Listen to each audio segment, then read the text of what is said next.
Good morning, good afternoon, good evening, wherever you are in the world. Welcome to FPL Don't Panic. Just a few things to go today. Just a final wrap up of game week 10 where that finished.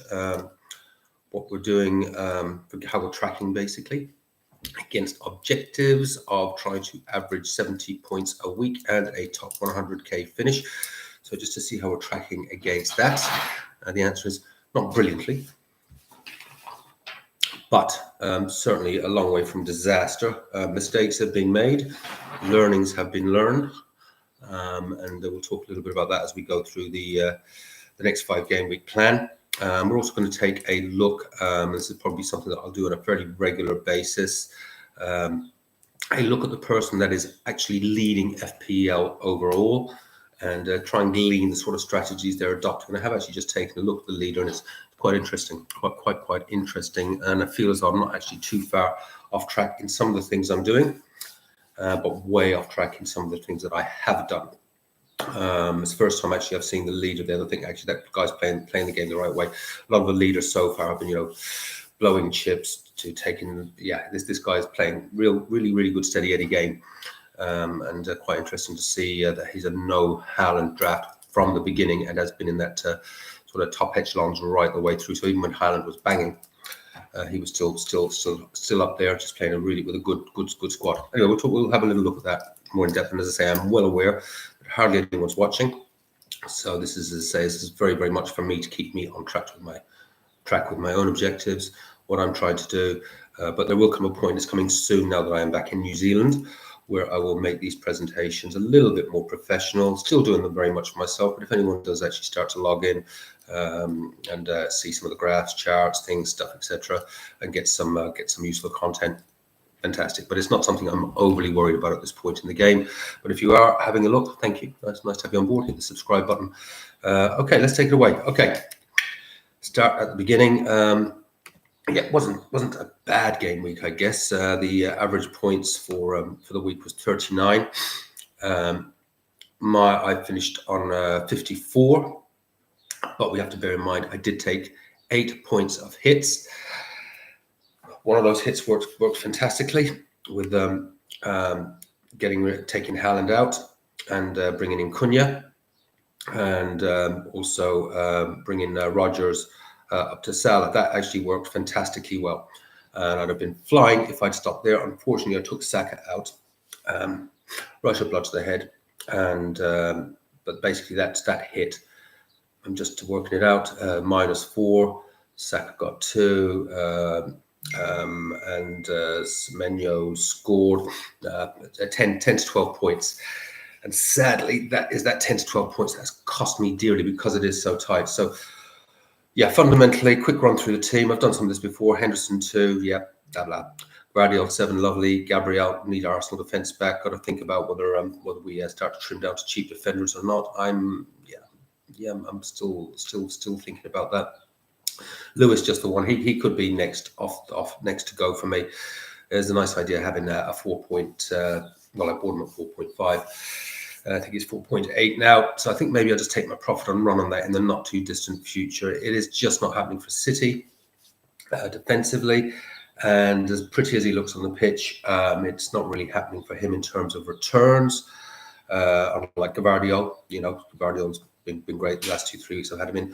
But Lewis, yeah, he looks lovely. It's just not happening. And I think there are maybe better 4.5-ish options out there to have some squad depth and some good rotation options.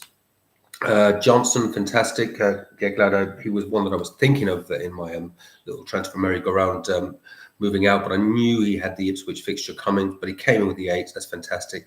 And I've got him in place for the home match against Ipswich.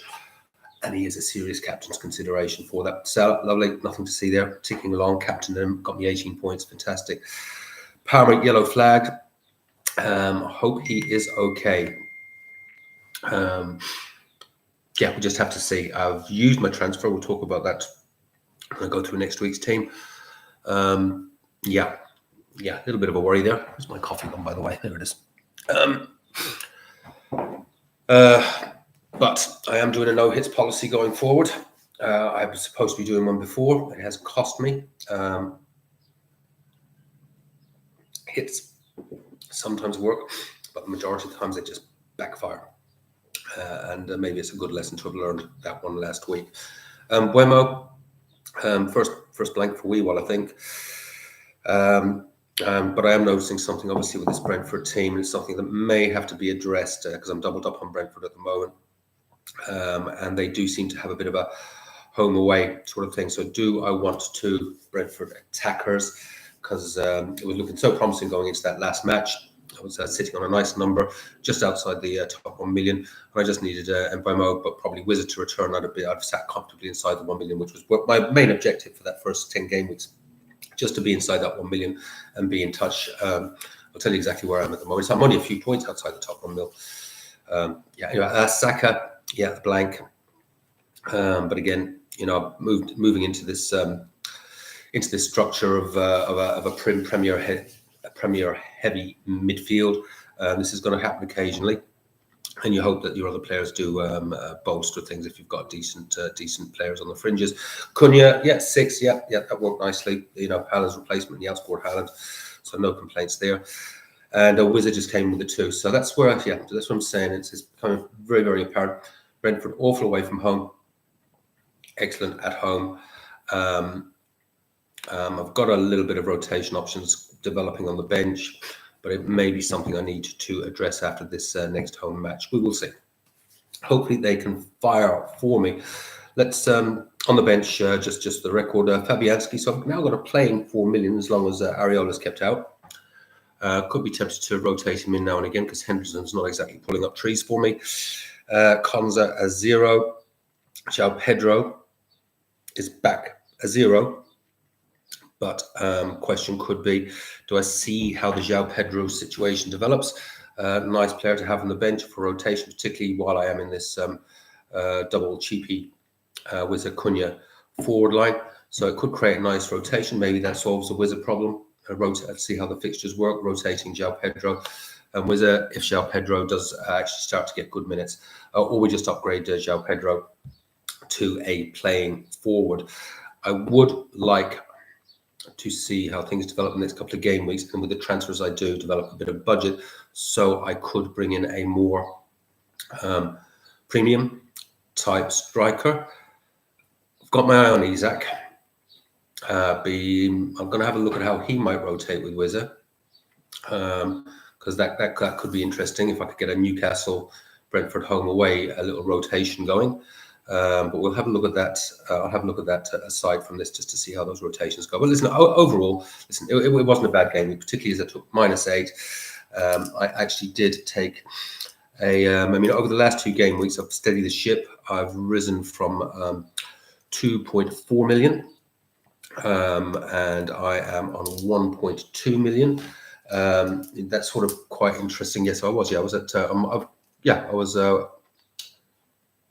I'm in 1,249,000 is my position at the moment. That's not where I wanted to be after 10 game weeks. And if I hadn't taken that second hit, I would have been well inside. If we actually look at the averages, the leaders average, we'll talk about the leader at the moment. As I predicted from game week 1, game week 2, game week 3, that'll be down to between 70 and 75 points.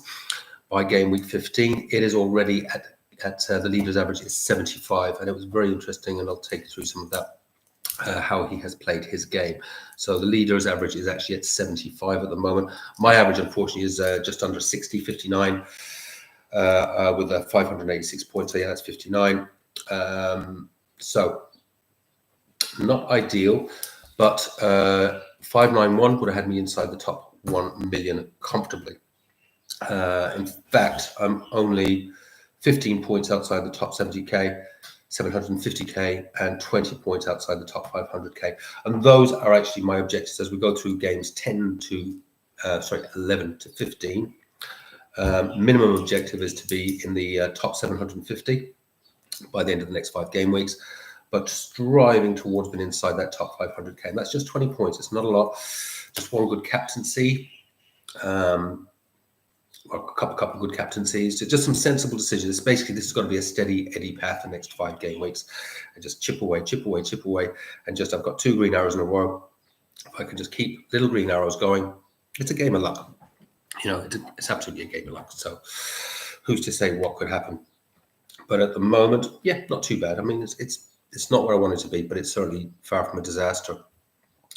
We'll look at team 4, game week 11. Right, still got Henderson in goal, obviously. Yeah, we'll work over the next 5 game weeks. As I said, I just want to play the steady Eddie. I'm not going to be taking any hits unless it's an absolutely, you know what, there'd have to be really, really, really strong justification to do it. Like half the team's injured, something crazy. Let's stick with Henderson. There's 1 or 2 decent fixtures in there. He's going to stay for now. I don't think Henderson will come out until I wildcard next. You just look at the goalkeepers. Even though he's not doing great, he's picking up the odd clean sheet. He's picking up the odd save point, and he's actually not far off the number 1. So is it really worth using a transfer at this point on him? I don't think so. There's certainly Sells and Sanchez are keepers I'd really, really like to swap him out for, but it would be at this point a luxury transfer. Gavardio, nothing to see there at the moment. Although City are been uncharacteristically atrocious. Gavardio pops up with a goal, and they will pop up with the odd clean sheet. And because of the way he plays, when they do get the clean sheet, he picks up a really good bonus. And there's always a chance he's getting on the end of things. Even that disaster of Champions League match they had last night, he still nearly got on the end of something. So going nowhere. Brought in Aït-Nouri for Greaves, who was sitting on my bench injured for weeks and weeks and weeks and weeks. So it means I've now got a hopefully playing bench. And Aït-Nouri, home match against Southampton. Don't fancy, Wolves clean sheets. But as an attacking team, they have scored in every single Premiership match. Aït-Nouri has got a really decent number of returns, 3 or 4 attacking returns. It's very exciting watching Wolf play if you've got him in your team, because he will get chances and they're going to have some real heart-stopper moments. So it's a really fun pick. And hopefully he might pick me up a really nice haul, because that's the sort of pick that could suddenly escalate you. As I'll actually show with the chap that's leading at the moment, it was one of his 4.5s, came in with a haul, and that escalated him up to the top. And I'm tossing up between Gabriel and Lewis at the moment. As I say, Lewis has probably got the better fixture on paper, but the game's not played on paper. And last time I benched Gabriel, or I took him out of the team actually for a few matches. Then he hauled twice. I brought him back, and he's done nothing since. But I'm gonna think the cream's gonna rise to the top. Arsenal are going to have a bit of a reaction to some of these poor results they've had recently. I think they've got Odegaard's nearly back from injury. I think that's going to help them a lot when he gets out on that pitch again, to the point that maybe I might even veer towards bringing Havertz back when Odegaard starts playing again, because he's gone off the boil. That's why I took him out. And if Havertz starts playing like he did at the beginning of the season, he'd absolutely come back into my thinking as a third striker. And he's at a decent price point. So going to go with that, and they're reasonable fixtures. Chelsea, you never know. But certainly Brighton for Guardiola, Southampton for Aït-Nouri. As I said, I'd like to try and get 15 points minimum out of my defence. I can see 15 points there. I can see 15 points there. Midfield certainly interesting. We've got Johnson home to Ipswich. Serious. I'm really, one of the things with having sort of the spread of players now that I've got in midfield creates an interesting captain's dilemma.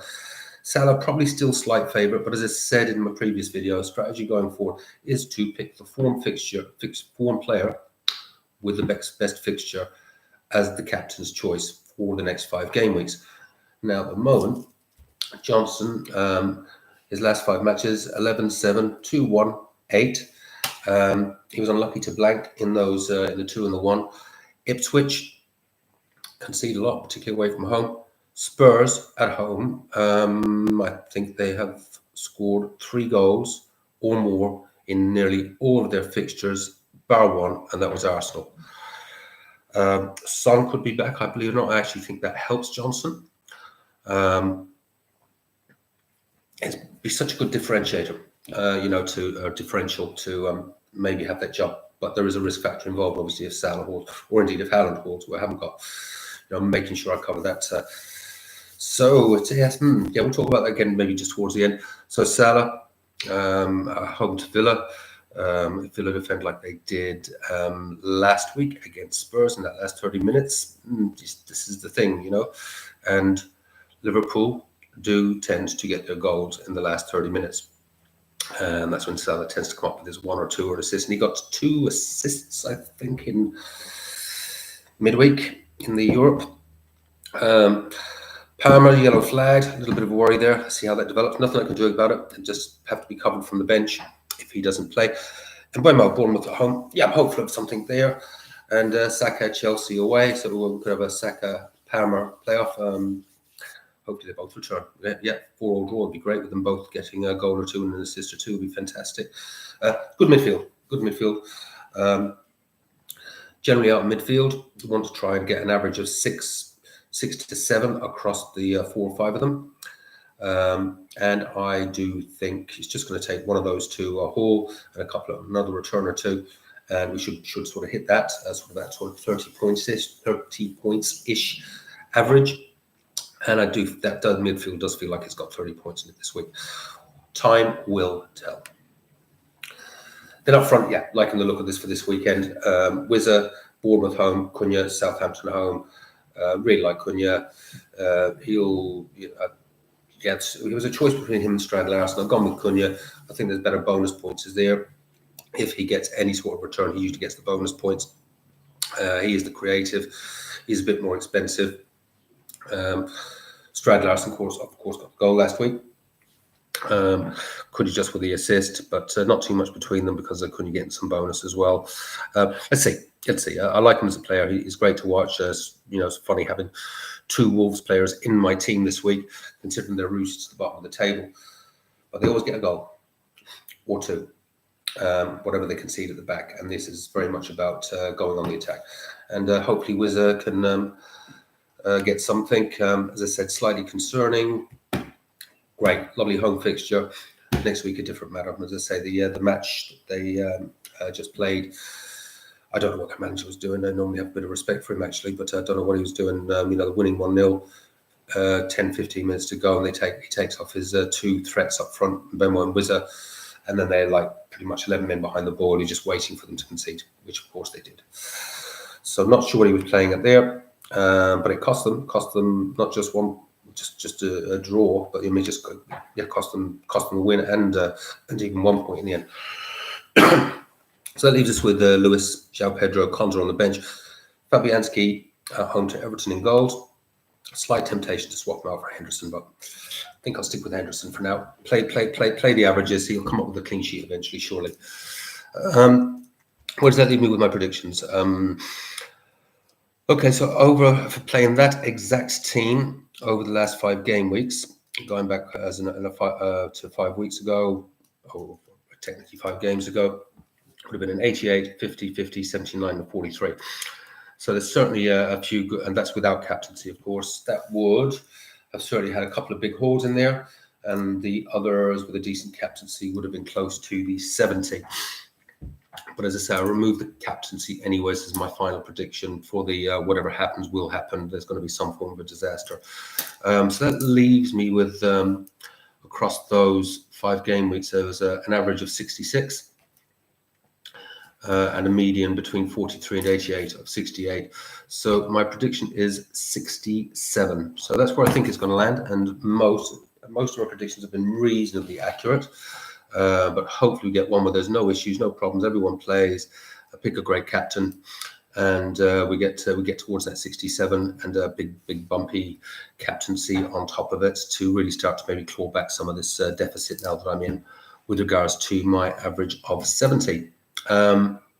So I'll just take that's kind of where that's at. We'll leave that. I'm hoping in a week's time, doing a little bit of work on this over the weekend. I'll be able to actually share my screen with you and do a few other things. But I'm just going to take a little look. And this is as much as practice for me because this is something that I will try and do regularly, especially when I professionalize things a wee bit. He says, where's all the leagues? Overall, here we go. Yeah, I just took a look at it before I came on. And it is quite interesting to see. So the guy that's in the lead at the moment, He actually scored 71 points this week, and he's averaging 75 points overall. So a few interesting things just running through his team. He's got Raya in goal. Well, he's going to have nothing out of Raya the last 4 or 5 weeks, so nothing's pure. Got nothing spectacularly over the last 4 or 5 weeks in terms of his goalkeeper.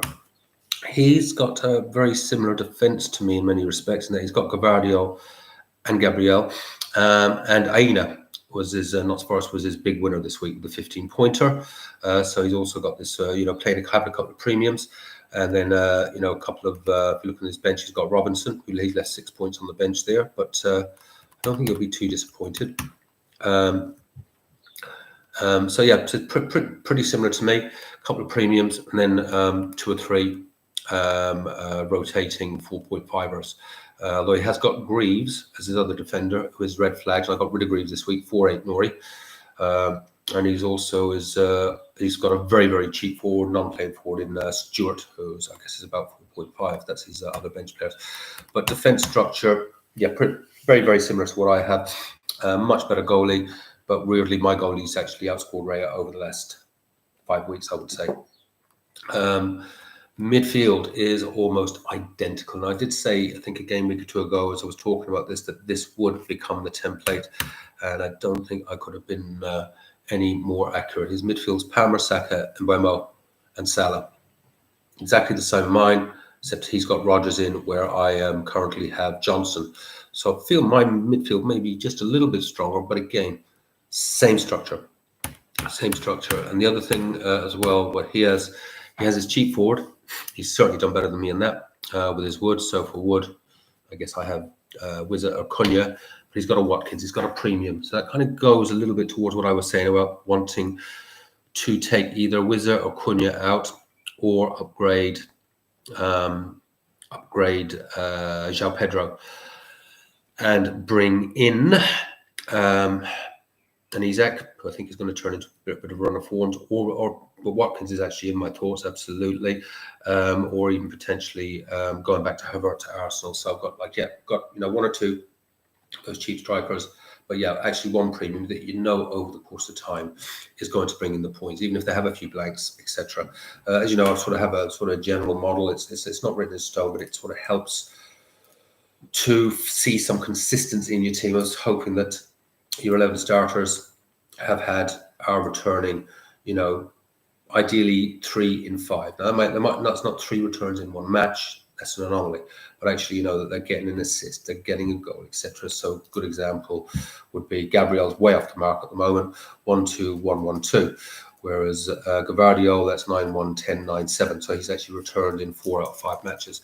So 3 is where I ideally want to have it at. And at the moment, 1, 2, 3, 4, 5, 6, 7, 8, 9. 9 of my players are on a 3 in 5. Now, understanding I've done transfers, etc., because a few weeks ago it had fallen right off the mark. So I had to do some surgery. Happily, that surgery has paid off, and I'm back on a couple of green arrows in a row. So, but yeah, I did fall to just under 2.5 million, and I'm back to just outside the 1 million now, 1,250,000. So, looking to keep that ship steady. But interested to see. And I think the most interesting thing about this guy is I think he's a genuine and deserved leader.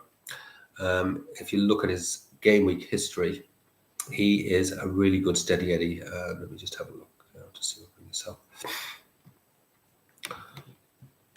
He started out. He has only used 1 chip. So I will hold my hands up. I took a gamble at the beginning to try and get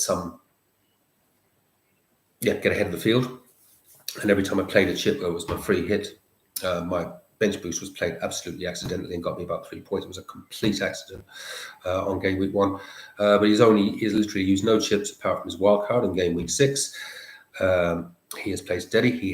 He didn't panic even when he didn't have Haaland in those first 3 or 4 game weeks when Haaland was banging.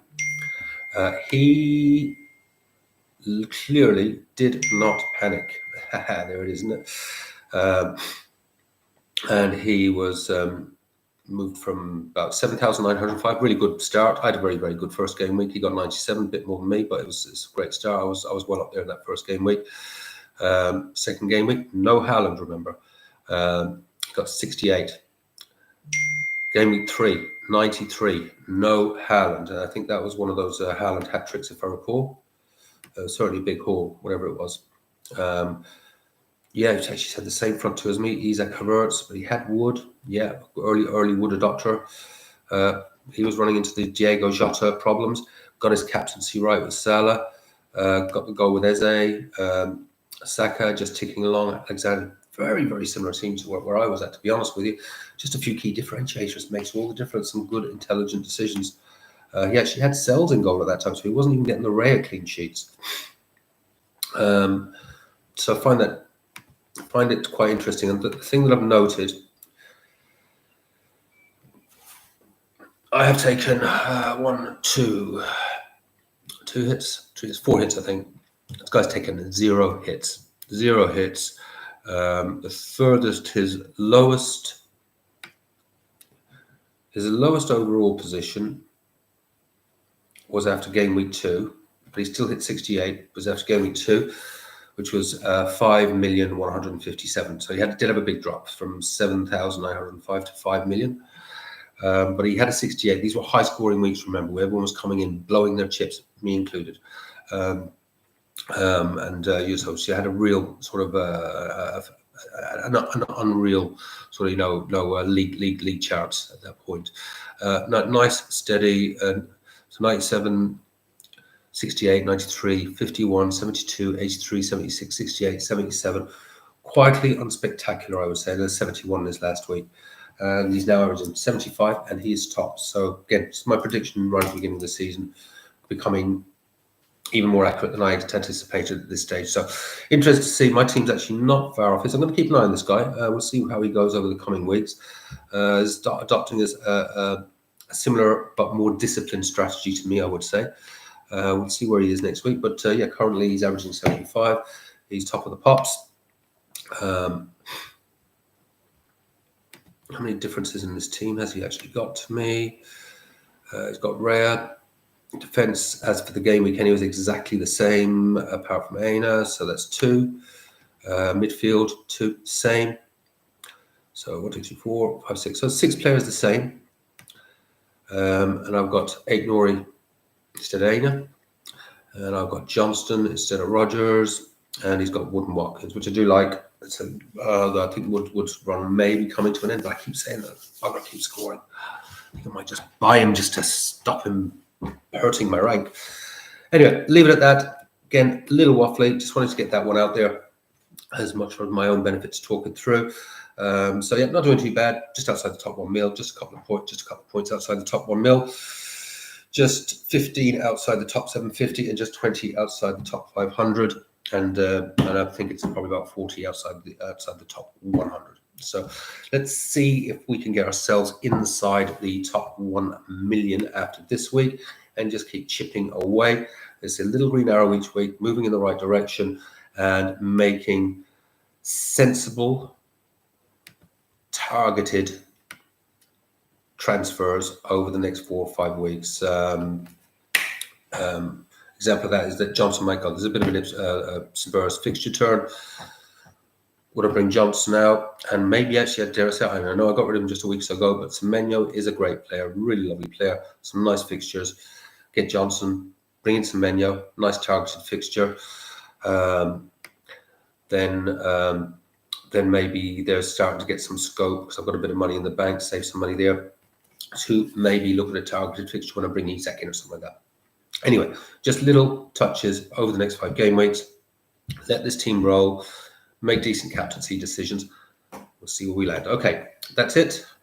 I am going to leave it at that. And yeah, we'll be back hopefully next week. And with a bit of luck, we might be able to actually start doing some screen sharing and maybe even have 1 or 2 friends on as guests that also play the game. We'll take it from there. Thank you very much. Wherever you are in the world, have fun, play your own game, and above all else, don't panic.